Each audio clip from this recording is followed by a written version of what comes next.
Mga master, okay lang bang? Huwag niyong skip ang mga ad sa aking mga video kung okay lang mga master. Salamat sa solid na suporta po. Yon, what's up mga masters? Nandito na naman tayo sa panibagong araw, panibagong kabanata na naman ang pagsasama-samahan natin ngayon guys.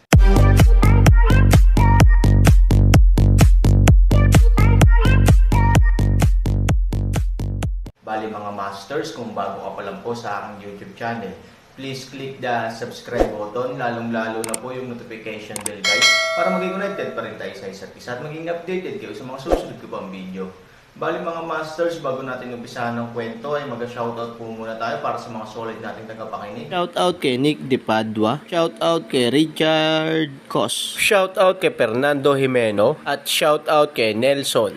Yun na nga mga masters, no? Bali hindi na ito patagalin. In 3, 2, 1, let's go! Mga masters, 3 video po araw-araw ang i-upload natin. Ang bagong yugto ni Daryl sa storytelling channel sa YouTube mapapakinggan. Ang nakaraan, sa lugar ng tabing ilog. Nang makita ni Yui na nakahawak si Daryl sa baywang ni Lin. Ito ay nagpasya na lumapit kila Daryl. Ito ay bumati at nagbigay ng masamang tingin kay Daryl. Nang mapansin ni Lin ang tingin ni Yui kay Daryl, agad-agad itong yamakap kay Daryl upang mas lalo pang pagselosin si Yui, at upang makita nito ang magiging reaksyon ni Yui. Hindi nga nabigo ang plano ni Lin. Si Yui ay nagpasya nang umalis sa kasiyahan at ito ay babalik sa kanyang silid. Nang umalis si Yui, ito ay galit kay Daryl. Nag-walkout si Yui dahil sa pagkaselos. Nang makaalis na si Yui, agad na tinulak ni Lin si Daryl. At sinabi nito, ngayon nila sabihin kung wala talagang namamagitan sa dalawa. Si Daryl ay pilit pero niyang tinatanggi ang mga paratang ni Lin.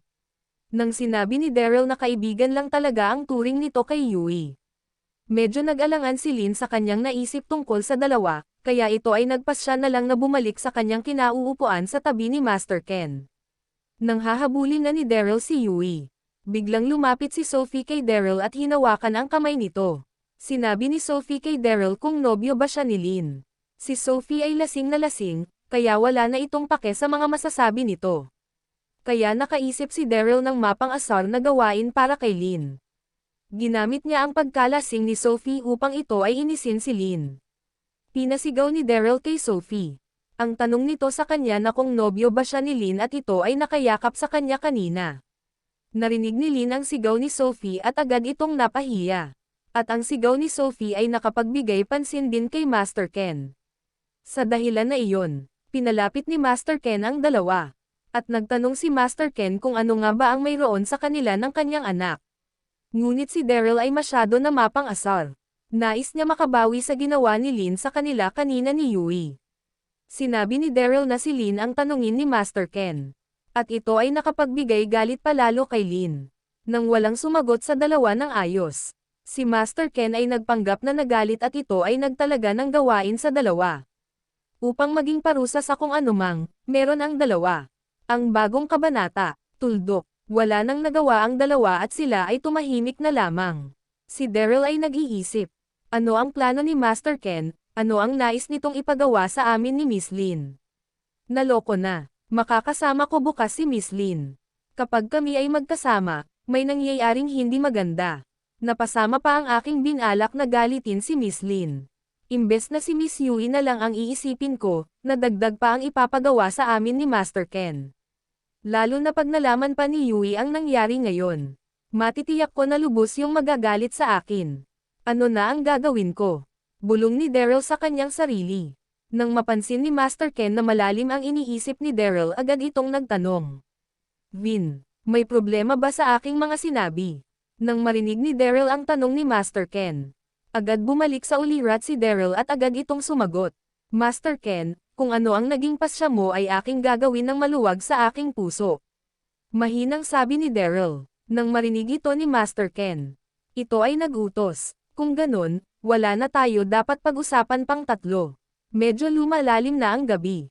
Maaari na kayong magpahinga. Ikaw Vin, bumalik ka na sa iyong kubo.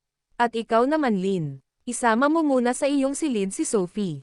Nawala sa isip ko na ipalinas ang mga bakante silid upang roon tumuloy si Sophie. Ngayon gabi sa silid mo muna siya matutulog. Nang marinig ito ni Lin, hindi ito umangal at kahit isang salita ay hindi ito nagsalita. Dahil sa kanyang pagkainis. Ngunit si Sophie na lasing ay sobrang saya nang marinig niya ito. Totoo ba Master Kensa? Silid muna ako ni Ate Lynn matutulog ngayon gabi. Masaya ang pagkakasabi ni Sophie nito. Tumanggaw si Master Ken kay Sophie. At si matandang Loss ay sa silid muna ni Yui magpapalipas ng gabi. Maya-maya, hinanap ni Sophie si matandang Loss. Master Ken, nasaan nga pala ang aking lola? Ngumuso si Master Ken sa gilid at ang matandang Loss ay naka-cross-leg. Natutulog na pala ang aking lola. Sabi ni Sophie, tuldok. Maya-maya may naisip si Daryl at ito ay nagsalita. Master Ken, ako na ang magbabuhat kay matandang Loss. Para dalhin sa silid ni Miss Yui. Tuldok. Oo, nais ni Daryl na makita si Yui at makausap ito saglit. Upang mapaliwanag ang hindi nito nauunawaan sa nangyari kanina sa kanila ni Lynn. Ngunit nang marinig ito ni Lynn, ang tahimik na Lynn ay biglang nagsalita. Ama, wag mo payagan si Vin na buhatin si matandang Loss, patungo sa silid ni Yui. Sigaw ni Lynn. Nang marinig ito nila Master Ken, lalo na si Daryl, nagulat sila sa naging reaksyon nito. Biglang pumasok sa isip ni Master Ken, na mukhang magseselos ang kanyang anak kung hahayaan itong pumunta si Daryl sa ibang silid ng ibang babae. Kaya nagpasya si Master Ken na hindi payagan si Daryl at ito ay nagsalita. Vin, ako nang bahala magdala sa silid ni Yui kay matandang Loss. Maaari ka nang bumalik sa iyong kubo. Upang makapagpahinga ka na, dahil maaga kita ipapagising at ganon din ikaw Lynn. Magtungo na kayo ni Sophie sa iyong silid. Nang marinig ito ni Daryl ang pagtanggi ni Master Ken, nais nitong umiyak ng walang luha. Ang babae talaga nito, masyadong masama. Ayaw niya talaga ako hayaan na makapunta sa silid ni Miss Yui upang ito ay aking kausapin. Nais ko sana muna makausap si Miss Yui, bago ako bumalik sa aking kubo. Bulong ni Daryl sa kanyang sarili. Nang magsisalita pa sana si Daryl agad nag-utos si Master Ken. Sige na Vin, maaari ka nang bumalik sa inyong kubo. Mabilis na naglakad si Master Ken patungo kay matandang Loss, at agad niya itong nilagay sa kanyang likuran. Halika na, tayo nang maglakad. Wala nang nagawa si Daryl at ito ay sumunod na lang sa likod nila Master Ken. Mabilis na naglakad ang apat, at si Daryl ay nagpasya ng lumabas ng palasyo. Nang nakalabas na si Daryl ng palasyo, ito ay tumingin pa muna ulit sa loob. Miss Yui, kung kaya ko lang mag-invisible, upang makapunta ako sa iyong silid nang hindi ako nakikita ng sinuman. Gagawin ko ngayon, para makausap ka lamang. Sabi ni Daryl nang may pag-alala. Oo, si Daryl ay para bang umiibig na ito ng lubos kay Yui. Dahil sa tinataglay ni Yui na ganda at sexy, nakuha nito ang puso ni Daryl. Lalo na ang kabaitan nito na pinapakita lagi kay Daryl. Tuldok. Maya-maya nagpasya nang bumalik si Daryl sa kanyang kubo at ito ay nagpasya na lamang maglakad. Maglalakad na lang ako muna para makapag-isip-isip, tutal hindi pa naman ako ganun inaantok. Tuldok. Sa kabilang banda sa kubo ni Charlie. Ito ay nagpasya. Alamin ang nangyari sa paligid niya, kung bakit. Naramdaman niya ang mga spiritual na tinataglay ng mga kasundaluhan ng lahing elf at iba pang mga elf kanina. Nagpasya itong maglakad-lakad. Na baka may makasalubong siyang grupo ng mga elf at pwede niya ito mapagtanungan tungkol sa nangyari kanina. Ano ba talaga ang nangyari kanina? Bigla-bigla din kasi nawala ang mga spiritual na lakas na tinataglay ng mga kasundaluhan na iyon. Kasi kung nandito sila kanina sa labas ng palasyo, para tugisin ang sino mang may masamang ginawa sa lugar ng mangkukulam. Hanggang ngayon, mahigpit pa rin ang kanilang pagbabante. Ngunit ngayon ang kanila spiritual na lakas ay hindi ko na maramdaman. Kahit ang spiritual na sobrang lakas kanina ay nawala na. Mabilis na naglakad si Charlie patungo sa palasyo upang magmasid. Maya-maya nakasalubong niya si Daryl, laking gulat nilang pareho nang makita nila ang isa't isa. Ano ang ginagawa ni Charlie sa gantong oras at saan ito tatango? Bulong ni Daryl sa kanyang sarili. Ganon din si Charlie, gising pa pala ang walang hiya na lalaki na ito. Nang dahil sa kanya, nakagawa ako ng napakalaking kasalanan sa lahi naming mga elf.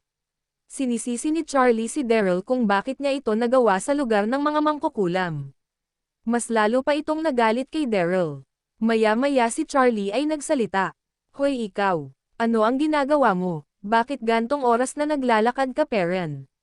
May binabalak ka bang masama? Kung may binabalak kang masama, huwag mo nang tangkain dahil kahit anong oras pipigilan kita. Sabi ni Charlie nang may pagmamayabang. Nang marinig ito ni Daryl, ang kanyang noo ay medyo kumunot. Ang Charlie na ito ay masyadong mayabang. Sa kanya pa nanggaling ang mga ganon salita. Nang dahil sa kanya, halos magkagulo sa buong lahing elf. Sa nangyari sa lugar ng mga mangkukulam, kaya naparito ang maglol ang mangkukulam. Dahil dun muntikan pa may mamatay sa dalawa, kila Miss Lin at ang apo ni matandang Loss. Tuldok, nakakatawa talaga ang pag-uugali nito ni Charlie. Bulong ni Daryl sa kanyang sarili. Nang mapansin ito ni Charlie na walang imak si Daryl, agad niyang inulit ang tanong kay Daryl. Saan ka ba talagang nanggaling, bakit gantong oras ay nasa labas ka pa? Nang marinig ulit ni Daryl ang tanong ni Charlie, agad itong sumagot na kahit ayaw nito kausapin si Charlie dahil sa sobra niyang pagkasuklam dito. Charlie, kanina lang, pinatawag ako ni Master Ken, para dumalo sa isang pagsasalo sa palasyo. Nagdaos kasi ng isang kasiyahan sila Master Ken, kaya nang natapos na ang kasiyahan na iyon, ako ay pabalik na sa aking kubo, at ito ako ngayon nakita mong naglalakad, patungo sa aking kubo. Bakit hindi mo ito alam? Hindi ka ba pinatawag nila Master Ken? Akala ko nung una, kaya wala ka ay sadyang hindi mo gusto magpunta sa kasyahaan na iyon. Ngunit ngayon para bang wala kang kaalam-alam sa nangyayari sa palasyo. Oo, medyo ininas ni Daryl si Charlie, kaya nasabi niya ito. Nang marinig ito ni Charlie, agad itong nagalit kay Daryl. Ang walang hiya na lalaki na ito, ay inimbita nila Master Ken sa isang pagdiriwang, samantala ako ay hindi naalala nila, at kaya pala, naramdaman ko ang mga spiritual ng mga sundalong elf kanina ay may ginaganap palang pagdiriwang sa loob ng palasyo. Napakaswerte naman nitong sayo sa aming lugar, nakakadalaw siya sa ganon klaseng pagdiriwang, bulong ni Charlie sa kanyang isip at lalong naiinis si Charlie sa mga sinabi ni Daryl. Tama ka nga nang sinabi, sadyang hindi ako nagpunta sa pagdiriwang na ginanap sa palasyo. Dahil para sa akin ang pagdiriwang na ito ay nakakabagot. Sabi ni Charlie sa mayabang na tono. Ganon ba, Charlie? Kaya naman pala. O bakit ikaw gantong oras na ay nasa labas ka pa? Ano ang nais mo ulit gawin? Sabi ni Derry na mapang-inis. Oo, gustong-gusto talaga ni Daryl inisin si Charlie. Nang marinig ito ni Charlie agad ito nag-react. Ano ang sinabi mo? Ano ang nais ko ulit gawin? Ano ang ibig mong sabihin? Sabi ni Charlie ng pasiga. Tumatawa si Daryl sa kanyang nakikita. Ang Charlie na ito ay talagang masyadong bobo. Bulong ni Daryl. Charlie, sinabi ko ano naman ang iyong gagawin ngayon? Tuldok. Sabi ni Daryl ng mahina. Wala ka nang pake dun. Nagpapahangin lang ako. Ganon ba, Charlie? Kung ganon, kung wala ka nang nais pang sabihin, aalis na ako. Bigla akong inaantok nang nakita-kita, nais ko nang matulog. Dahil sa hangin na aking nararamdaman ngayon ay napakalakas. Nagpatuloy sa paglalakad si Daryl at binangga nito ang balikat ni Charlie. Nang makalagpas si Daryl kay Charlie, si Charlie ay labis na nagalit. Ikaw, nang magsisalita pa sana siya. Ngunit naisip niya ang sinabi ni Daryl ngayon lang sa Kanye. Sige, matulog ka na. Bukas na bukas may mangyayari sa iyo na hindi mo inaasahan. Bulong ni Charlie sa kanyang sarili.